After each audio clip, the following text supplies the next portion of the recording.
The way meat and fish are cooked can significantly impact their flavor, texture, and nutritional value.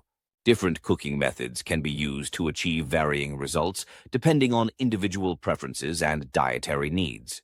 Grilling is a popular method for cooking meat and fish. It imparts a smoky flavor and allows fats to drip away, resulting in leaner, healthier dishes. Grilled salmon and chicken breasts are common examples of foods prepared this way. Baking is another healthy cooking method. It requires no additional fat, preserving the nutritional value of the food. Baked cod and turkey are nutritious options that can be enjoyed by those watching their calorie intake.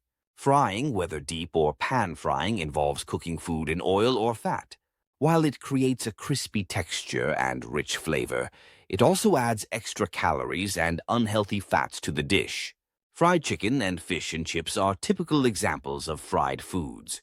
Steaming preserves the natural flavors and nutrients of the food, making it a healthy cooking option. Steamed vegetables and fish are light and nutritious, suitable for those seeking a wholesome meal. By exploring various cooking methods, individuals can enjoy a diverse range of flavors and textures while meeting their nutritional needs and preferences.